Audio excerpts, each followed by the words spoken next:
각이 살아있는 정치평론 시사정각 시작합니다. 오늘도 각이서는 두 분 모셨습니다. 김상일 정치평론가, 최진영 변호사와 함께 이야기 나눠봅니다. 안녕하십니까? 네, 안녕하십니까? 자, 어제 국민의힘 의총, 아무래도 장동혁 대표의 사실상의 절윤 거부 선언 이후에 이루어진 의총이라서 이 부분에 대한 경론이 좀 이어지지 않을까 싶었는데 어떻게 보면 절윤 이야기는 시작도 못 해보고 끝났거든요. 원래 지금 3월 1일까지 국민의힘 당명을 바꾸겠다라고 얘기를 했고 그 부분과 관련해서 어떤 식의 결정을 할지가 가장 긴급하고 중요한 의안이다 보니까 이 부분에 대한 얘기가 먼저 됐고 이어서 지금 자유보수의 아성이다라고 할 수 있는 대구 경북의 통합 문제 이런 부분도 얘기가 됐다라고 하는 것 같습니다. 다만 저는 이런 부분에 관해서 우리가 일을 할 때에 중요한 것과 긴급한 것을 나눠서 중요하면서도 긴급한 것을 해야 되는 것은 분명히 맞다라고 생각합니다. 그리고 그와 같은 의안으로서 지금 전륜이 중요하다라고 하면은 그와 같은 것을 생각하시는 분들이 앞에 그 의제를 강력하게 끌고 와서 이 부분부터 먼저 하자라고 의안을 설정하는 것도 되게 중요하다라고 생각합니다. 그런데 결론적으로 얘기를 했을 때에 밖에서 언론에서 특히 친한계라고 하는 사람들이 장동혁 대표를 공격하면서 그 가장 핵심적인 이유로 해서 윤석열 전 대통령과의 어떤 단절을 하지 못한다라는 얘기를 했지만 막상 의총에 갔더니만 그 부분에 대해서 본인들이 얘기를 제대로 하지 아니한 것이 오히려 더 문제인가라는 그런 생각을 했는데요. 아무튼 의총이 이번에만 있는 건 아니지 않습니까? 이번에 의총의 핵심적인 의안 자체가 당명에 관한 것을 어떻게 할 것인가, 그리고 또 민주당이 지금 드라이브를 걸고 있는 전 지역의 광역자치단체의 통합 이 부분에 대한 구체적인 대응을 하고 그 뒤에 당내에 있는 것은 해도 문제가 없다. 나아가 이번만 의원총회가 있습니까? 조만간 또 의원총회를 소집하고 실질적으로 일부 의원들이 의원총회를 소집한 것으로 알고 있습니다. 그에 대해서 이 부분에 대해서 논의하면 족하다. 저는 그렇게 봅니다. 예.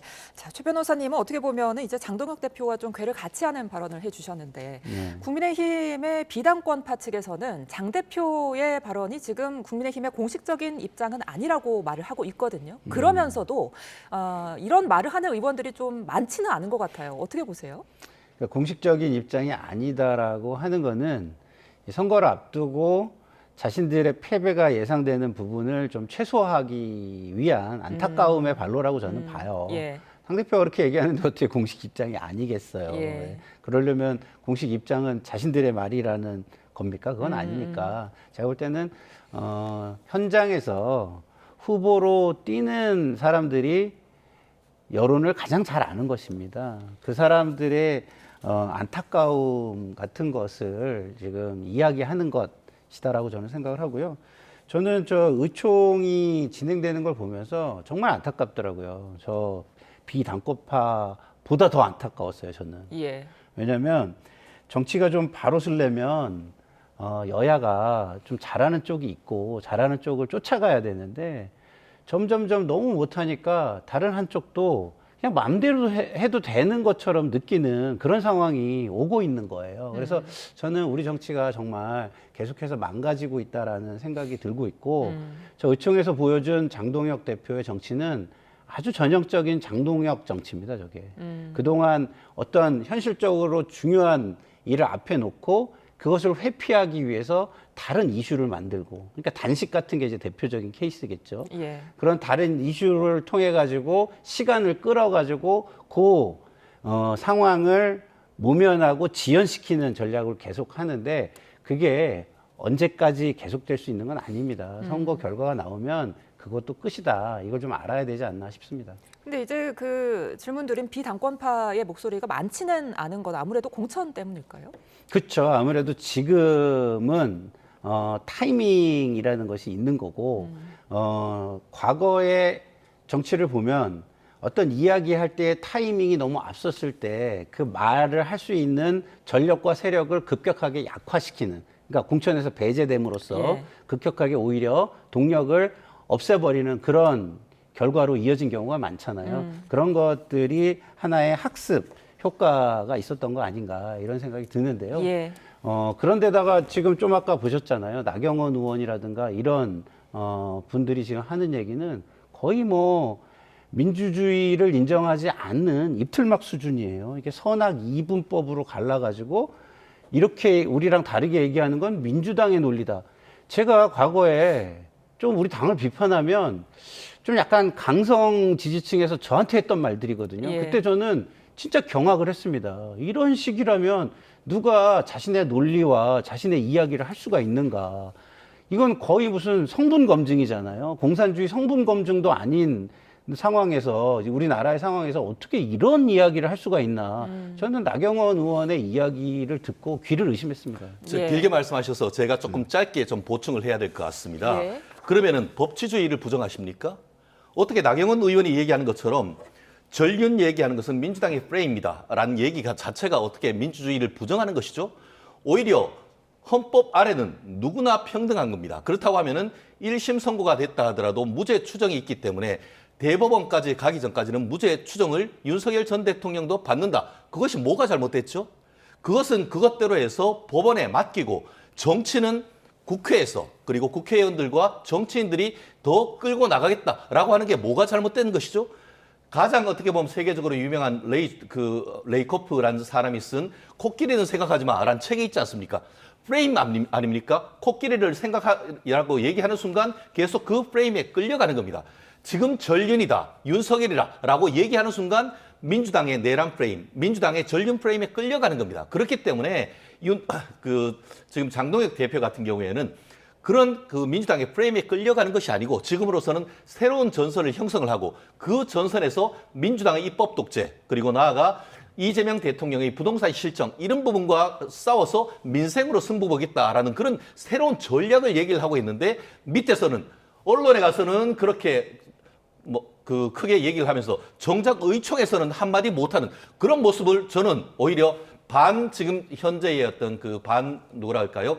장동혁 이런 의원들은 오히려 저는 개인적으로 비겁하다고 봅니다. 예, 그럼에도 불구하고 계속해서 이어지고 있는 당내 전륜 요구에 대해서 어제 장동혁 대표가 의총에서 이런 말을 했습니다. 우리 당을 지지하는 지지자들의 70% 이상이 지금 윤 전 대통령의 무기징역 선고가 잘못됐다는 여론조사 결과가 있다. 그러니까 비공개 여론조사 결과를 언급을 했는데 이 부분은 당원들을 대상으로 조사한 걸까요? 저도 명확한 어떤 그 대상 자체나 이게 비공개 여론조사다 보니까 예. 내부적으로 저도 알고 있는 바는 없습니다. 하지만 지금 장동혁 대표를 비롯한 당시 있었던 의원들의 얘기에 따른다고 하면은 미뤄 짐작컨대 그것은 여의도 연구원이라든가 이런 데를 통해서 했던 내부적인 참고용 여론조사가 아닌가 싶습니다. 예. 아시다시피 장동혁 당대표가 작년 가을에 당대표로 당선된 이후에 그때만 해도 국민의 권리당원, 책임당원이 75만 명이 됐습니다만 지금은 거의 50% 이상 늘어서 110만 명이 넘습니다. 그 당원들을 대상으로 해서 여론조사를 하는 것은 그 어떤 것보다도 쉽고 어떻게 보면 빠른 시간 내에 결론을 낼 수 있는 그런 어떤 걸 가지고 했을 가능성이 높다라고 봅니다. 물론 지금 반대측 같은 경우에는 당원만 국민이냐, 지금 투표는 당원 플러스 더 많은 비당원들이 있어야 되는 것이 아니냐라고 하는 논리도 충분히 가능합니다만 예. 어쨌든 12.3 비상계엄을 통해서 많은 충격을 받았던 보수주의자들도 당을 떠난 사람들이 굉장히 많습니다. 하지만 그분들이 장동혁 당대표가 당대표로 온 이후에 굉장히 다시 돌아오고 있는 것도 분명합니다. 그렇기 때문에 이른바 선집토끼, 후산토끼 전략으로 당원들의 의견을 묻고 그분들이 투표를 해야만 어쨌든 이번 6.3 지방선거에서도 승리 가능성이 있다라는 그런 어떤 나름대로의 전략이고 다만 저도 장동혁 대표에게 말씀드리고 싶은 것은 그와 같은 산토끼 전략뿐만 아니고 집토끼를 어떻게 잡을지에 대한 그런 지금 비당권파들의 목소리도 좀 더 챙겨 들으려고 하는 그런 노력, 그런 부분은 좀 더 있어야 되는 것이 아닌가 하는 생각입니다. 예. 자, 당의 이런 상황이 향후 지방선거에 미칠 영향이 가장 중요한 문제가 아닐까 싶은데요. 최근 장동혁 대표를 향해 비판의 목소리를 높이는 오세훈 서울시장을 향해 장동혁 대표가 오늘 아침 이런 말을 했습니다. 그리고 이에 대한 친한계 박정훈 의원의 인터뷰까지 저희가 준비했는데요. 같이 들어보시죠. 우리 당에서 서울시장을 4번이나 했고 5번째 도전하고 계시고 우리 당에서 우리 당의 공천을 받아서 정치를 오래 해오셨습니다. 이미 민주당은 대구 경북을 빼고 우리는 다 승리하겠다라고 이야기하는데 우리는 대구 경북 빼고 다 지겠다라고 하면서 민주당의 그런 선언에 우리가 호응해 주는 듯한 태도로 우리가 선거를 치러서 이길 수 있겠습니까?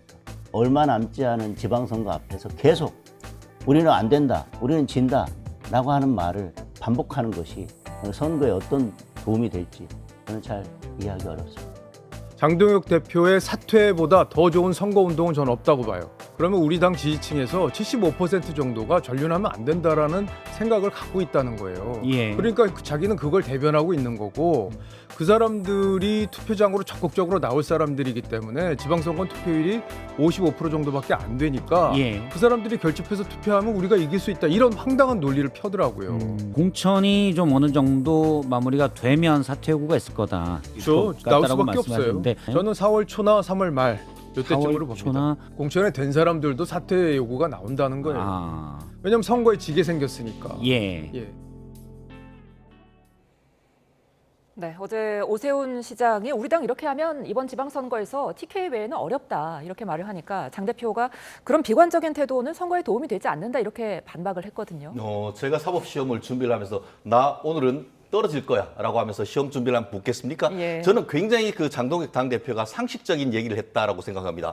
본인 그 오세훈 후보 같은 경우에도 오세훈 시장 같은 경우에도 후방에 어떤 보급이 없다 하더라도 맨주먹으로 싸워야 된다라고 얘기할 만큼 본인 스스로의 어떤 결의가 단단한 것은 분명합니다. 그렇다 한다 하더라도 지금 본인이 공천장을 당연히 받은 겁니까? 아니지 않습니까? 지금 이정현 공관위원장도 기존에 있던 그 단체장이라 한다 하더라도 내부적인 치열한 그 경선을 거쳐야 된다라고 얘기를 하고 있는 것이고 그 과정을 통해서 언제든지 100일이라고 한다고 하면은 어떤 정세는 바뀔 수도 있는 것입니다. 그럼에도 불구하고 지금 모든 것이 우리가 지겠다라고 얘기하는 것이 과연 현재의 당대표의 입장 때문인가? 아니면은 본인이 지난 동안 4년 동안 있었던 어떤 시정에 대한 어떤 실정인가 이런 부분도 내부적으로는 전혀 고민이 없이 모든 것이 내 책임은 하나도 없고 내부적인 당의 결정만이 문제다라고 얘기하는 것 자체가 약간 코미디가 아닌가 생각을 하는데요. 예. 그럼에도 불구하고 지금으로서는 지금 그 현장에 뛰고 있는 분들이 다급한 특히 이제 서울이라든가 인천, 경기 이 부분들에 상당히 불만이 있는 모습이 왜 그런지도 저는 장동혁 대표가 귀담아 들어야 된다라고 생각합니다.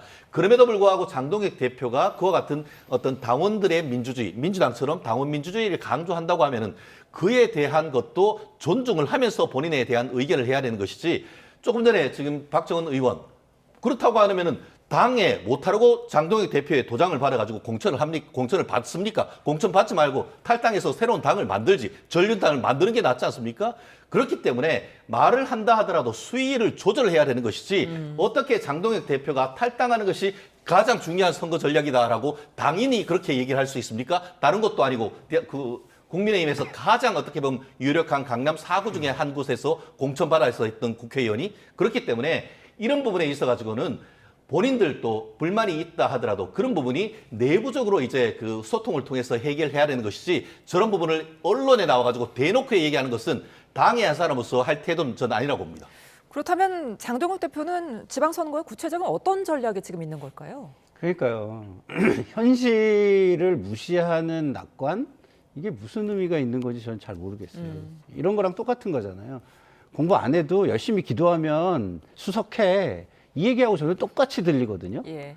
그러면 뭐 열심히 기도만 하시지 왜 자꾸 전선을 치고 정적을 제거하고 뭐 이런 걸 하시는지도 모르겠고 저는 말씀이 너무 현실적이지 않기 때문에 비관이라는 말 자체도 그냥 입틀막으로 들려요. 저렇게 굉장히 현실적이지 않은 얘기를 하는 이유들은 딱 세 가지입니다. 하나는 논리로 이길 수 없을 때. 예. 두 번째는 설득에 자신이 없을 때, 상대방을 설득할 자신이 없을 때. 그러면 우리 그러잖아요. 종교도 이렇게 좀 의심을 가지고 믿으려고 그러면 아유 너 믿음이 부족해서 그래. 이렇게 얘기하잖아요. 그거하고 도대체 뭐가 다른지 모르겠고 그다음에 마지막으로는 자기 역량으로 뭐를 만들어 놨고 지지 기반을 자기 역량으로 끌고 갈 수 없고 의존적인 상황일 때 이런 식의 이야기들을 하거든요. 그렇기 때문에 저는 굉장히 공궁한 궁지에 몰린 장동혁 대표의 모습만이 보입니다. 어제 그리고 박정은 의원이 이런 말을 했습니다. 공천이 다 마무리되고 늦어도 4월 초가 되면은 이제 장동혁 대표의 사퇴 목소리가 분출할 거다 이런 말을 했는데 실제 가능성이 좀 있을까요? 그럴 가능성이 없다에 저는 한 표를 겁니다. 만약에 그렇다고 하면 못하라고 돈 들여서 공천 받고 못하라고 출마를 하죠. 아예 되지도 않을 거 하지 마시죠. 그렇기 때문에 장동혁 대표가 바로 그런 부분을 지적했는 건 아니겠습니까? 나 이번에 질 건데 못하려고 그런 생각을 가지고 출마를 하고 하느냐라고 지금 되묻는 건 아니겠습니까? 그 취지는 뭐 물론 이제 지금이라도 노선을 바꿔서 한다고 하면 우리가 이길 수 있다라는 그런 취지로 선회할 수는 있을 것 같습니다. 하지만 지금 뻔히 지금 그 장동혁 대표가 큰 흐름에서 윤석열 전 대통령이나 재판은 법원에 남겨두고 그런 부분까지 끌고 와서 정치로 가지고 올 필요는 없다. 정치는 지금 이재명 정부에 대해서 그 실정을 우리가 그 정확하게 짚고 특히 지금 같은 경우에 사법 어떻게 보면은 장악하기 위한 사법 이런 부분에 대해서 우리가 열심히 싸우면 국민들이 알아줄 것이다. 그런 식의 어떤 그 우리 총구를 외견으로 바꾸자 하는 그런 전략으로 하려고 하는데 계속 그 외부로 나가는 전략을 하는 장수 앞에 뒤에서 총을 겨누는 이런 부분이 과연 합당한지에 대해서는 상당히 의문이다라고 생각하고요. 오히려 제가 어떻게 생각하냐면은 이번 같은 경우에 얼마 전에 국민의힘의 당헌 당규를 바꿔서 자치단체장 중에 50만 명이 넘는 지역구 같은 경우에는 중앙당에서 공천을 한다라고 있습니다. 실제로 지금 서울에서의 가장 인구가 많은 데가 송파구입니다. 결국 송파구에 있으면서 본인이 공천을 해야 되는데 공천권을 사실상 중앙당에 뺏기니까 그에 대해서 불만을 토로하는 것이 아닌가 하는 해석도 충분히 가능하기 때문에 박정원 의원이 얘기하는 것이 전부는 아니다라고 저는 생각합니다. 어제 의총에서 이제 또 한 가지 눈에 띄었던 장면이 배현진 의원이었습니다. 네. 장동혁 대표 뒤에 네. 자리를 지금 잡았는데 지금 국민의힘이 배 의원의 징계를 재심 기간 이후죠. 3월 1일 이후로 미룬다는데 이거는 왜 이렇게 결정한 걸까요? 글쎄요, 자신이 없는 거죠. 아까도 제가 말씀드렸잖아요. 논리와 자신이 없으면 그렇게 되는 건데 배현진 의원은 지금 징계를 받는 사람인데 얼굴이 확 펴 있고 예. 당당하잖아요. 오히려 장동혁 대표가 제대로 쳐다보지도 못하는 듯한 느낌을 전 받았어요. 그러면 누가 당당하기 때문에 그런 것일까? 국민들은 저 모습으로 저는 느낄 거라고 저는 생각을 하고요. 자, 계속 말씀을 드리는데 후보자들이 질 것 같으면은 출마하지 마라. 이 얘기는 저는 맞지 않다고 봅니다. 예. 이기기 위해서 하는 이야기예요. 근데 그거를 못하게 하는 게 문제인 거죠. 지금 하는 이야기가 그러면은 당하고 반목하기 위해서 이 사람들이 이런 얘기를 하는 건가요? 그건 아닐 거 아니에요. 이 사람들도 공천받아서 나가가지고 이기려고 하기 위해서 그런 건데 당하고 싸워가지고 또 이길 수 있다라고 생각하지는 않을 거 아니에요. 그러면 이거는 당하고 싸우기 위해서 이런 소리를 하는 게 아니죠. 예. 예? 현실적으로 당이 우리를 좀 도와줘야 되는 부분이 무엇인가를 이야기하고 있는 것입니다. 그래서 저는 당에서 자꾸 이런 식으로 현장의 목소리를 듣지 않으려고 하는 것은 결국은 선거의 패배가 되더라도 우리의 당권, 권력만 지키면 된다. 이런 논리로 들린다라는 말씀을 드립니다. 알겠습니다. 이번엔 민주당 사정도 짚어보겠습니다. 어제 김민석 국무총리가 인천 계양에서 K국정 설명회를 열었습니다. 이 자리에 김남준 전 청와대 대변인이 왔다고 하고 송영길 전 대표는 오지 않았는데요. 벌써부터 미묘한 신경전이 이어지는 가운데 오늘 아침 송영길 전 대표의 인터뷰 내용 듣고 오겠습니다. 혹시 김남준 대변인하고 혹시 관련 이야기 나눠보신 적 있으십니까? 그건 뭐 말씀드리지 않겠습니다. 이재명 대통령께서 정치는 정치인이 하는 것 같지만 국민이 하는 것입니다. 예. 라는 것이고 예. 계양구든 뭐든 국회의원 후보자를 결정하는 것은 그 지역의 당원과 국민이 결정하는 것이다. 이 원칙을 말씀드리겠습니다. 네, 송영길 전 대표, 김남준 전 대변인과 만났느냐라는 질문에 부인하지는 않았거든요. 그렇습니다. 그 소나무당의 여성 기호 1번으로 그 공천을 받았던 노영희 변호사 같은 경우에는 본인이 아는 한은 두 분이서 따로 비공식적으로 만났다라는 그런 얘기를 하고 있는 것 같은데 그런 맥락에서 실제 만났긴 했습니다만 뭐 그 두 분이서 무슨 얘기를 했을지는 지금 밝히고 있지 않기 때문에 알 수는 없습니다. 그만큼 물밑의 공천 경쟁이 치열한 것이 아닌가 생각합니다. 결론적으로 얘기했을 때 이른바 명심이 어느 쪽에 있느냐. 지금까지 사실 김명준 그 이제 예비 후보 조만간 등록하겠지만 전 대변인 같은 경우에는 청와대 대변인을 넘어서 경기도 일대에도 경기도 대변인으로서 이재명 대통령의 입의 역할을 했던 것 아니겠습니까? 그러면서 그 정치적 그 이재명 대통령이 지난번에 국회를 했을 때에 정치적 고향인 계양구에서 실제로 선거도 총괄했을 만큼 나름대로의 뿌리가 있다라고 얘기를 하기 때문에 명심이 확 쏠리는 것이죠. 그 반면에 지금 송영길 의원 같은 경우에는 계양구에서 다선을 했고 본인이 거기에서 자리를 물려줬기 때문에 이재명 대통령이 현재의 대통령이 있을 수 있기 때문에 이재명 대통령의 어떤 마음에 빚이 있는 그 것이 어느 쪽이 더 무거운가 지금 재고 있다라고 아마 그 현장에서 볼 수 있는 것 같은데요. 예. 저는 개인적으로 그렇게 생각합니다. 현역 그 전에 옛날에 맹주였다 하더라도 현재로서는 이재명 대통령의 명심이 쏠리는 곳에 공천이 있을 가능성이 높다라고 예측을 합니다. 예.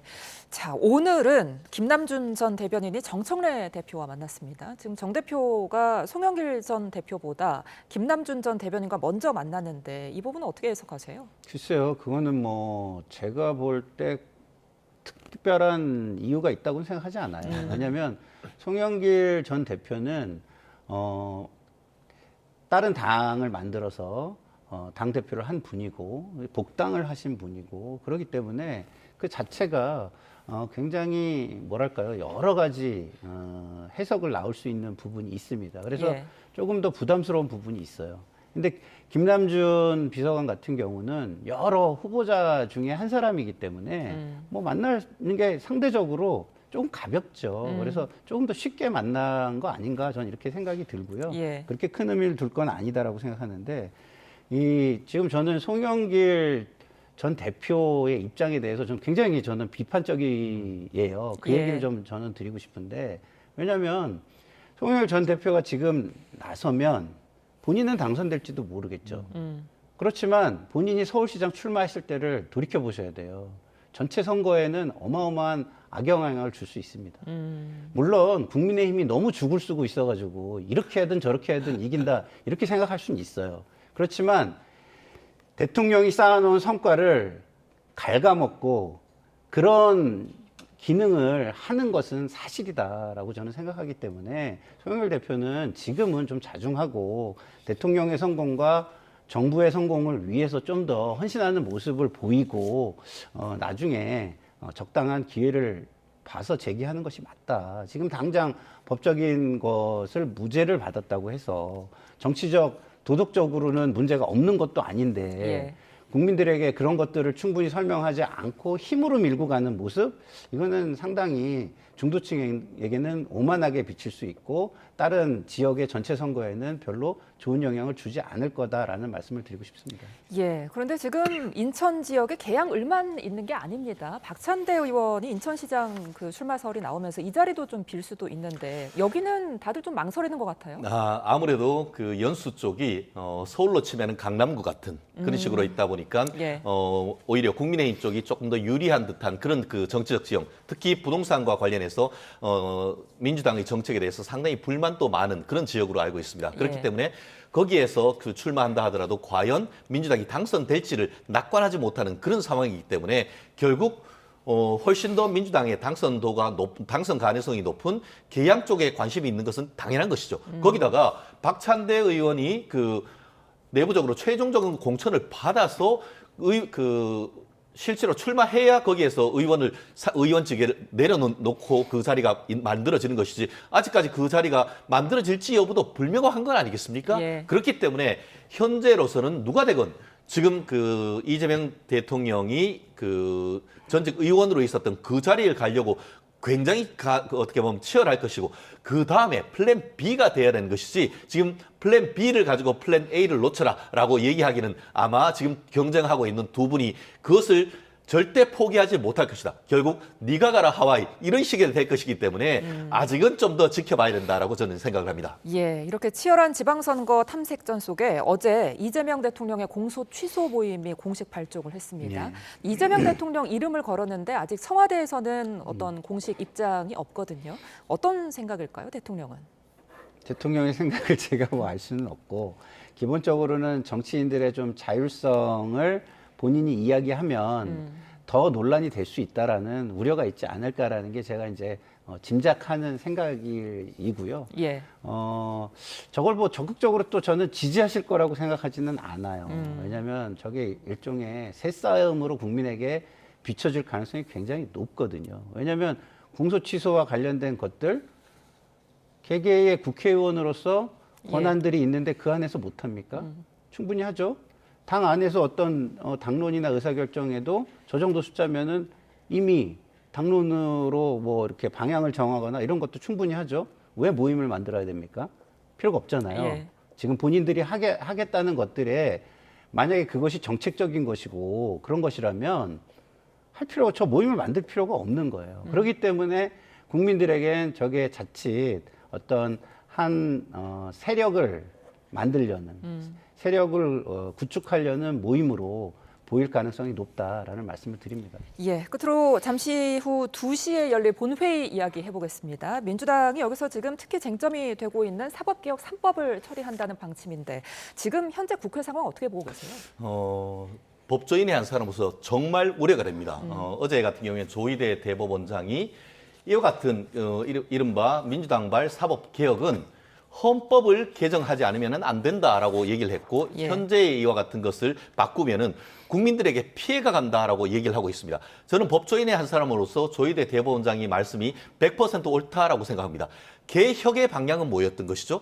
정치인한테는 불리할지 몰라도 국민들에게는 도움이 되는 방향으로 해야 되는데 그 개혁이라는 외피를 들고 국민들에게 피해를 준다라고 하면은 그거는 개혁이 아닌 개악인 것이죠.